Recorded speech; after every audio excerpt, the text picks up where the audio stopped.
process by electing their folks. I said no, and I've challenged my colleagues to do that. Unfortunately, my opponents have said they won't agree to that. So I'm trying to lead by example because it is a serious concern. Mr. Chairman, you guys talked about the allocations coming from the governor, but more than a dozen states are suing the drug maker companies for a result of what they're doing, both Republican states and Democratic states. I'm wondering if you can address the concerns of what role should the drug makers really pay, in terms of a financial obligation, and what message do you have to their shareholders about, are they being cooperative? You said you're frustrated with, just what is the drug maker's responsibility? Yeah. It's a big one, especially if they knew that these drugs were going into the wrong hands. It's an even bigger one and an illegal one.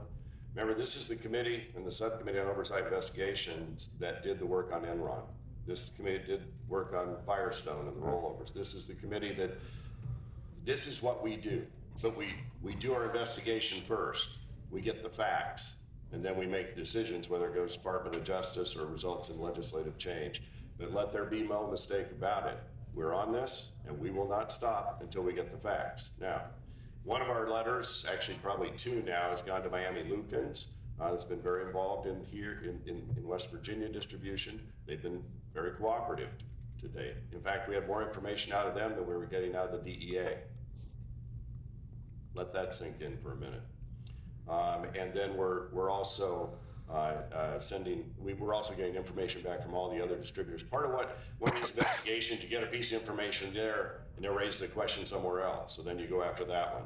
And we have had a whole team working on this all year long. I have a quick follow-up and a follow-up to all of you though. States are saying that the drug maker companies ought to pay for the damage that they've done to the state. It's one thing to, obviously there's a role for the federal government to give money, but sure. should these companies not be contributing money as a part of the solution? Yeah, and I think that's fine, and the states can certainly pursue that, and we'll see where that goes. The other piece we want to be careful here on, there are still 21 million Americans, or thereabouts, that suffer from chronic pain. Many of them are cancer patients. We have to be careful here that we don't overreact on the legislative side and actually deny people who need these very important drugs the access to these pain relievers. And so we're trying to strike that balance. We will hold people accountable that should be. We want to get the facts to get to that point. I'll turn it over. Either of you want to comment on? I think the one thing that came up in the task force, the White House task force, was Governor Christie was saying using the states as laboratories, and that was, for example, follow-up was cutting down so that you can't get prescriptions longer than 7 to 10 days. That's just as an example. Now we've got to find out whether or not that has an impact with it. But I agree with you, the concept, should they pay for that? Read the book, American Pain, and you'll find out the government was complicit in a lot of this because it talks about how they continue to encourage our drug makers to increase their manufacturing of pain medicine. And it wasn't until 2 years ago that they actually got the first time they were told to start slowing down. Yeah, I would add to that too. And I was on a community hospital board in my hometown for 4 or 5 years before I went to the Congress. And, you know, and I think this is still the case maybe under Medicare, where one of the things you're measured on reimbursement is how patients feel when they leave relative to pain. So ironically, the federal government on the one hand incents these institutions to make sure nobody walks out feeling any pain.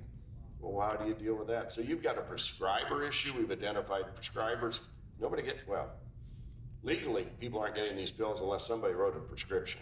And we found fraud there, and pretty severe fraud in that case. Then you've got the whole distribution chain, and through the ARCOS data and other data, you can identify that somebody should have sounded an alarm and reported that there's a huge increase in these drugs coming into a small area. That's why we use these examples in West Virginia.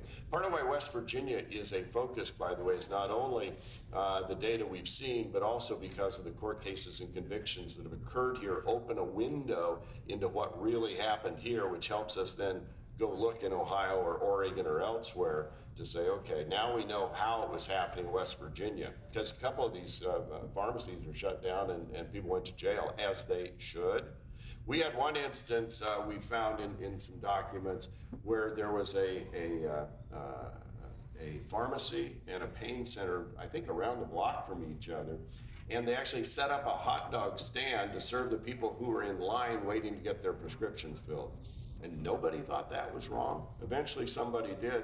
Eventually they got convicted. Eventually that got shut down. Last question. Peter. I have a question for the West Virginia member, slightly off topic, about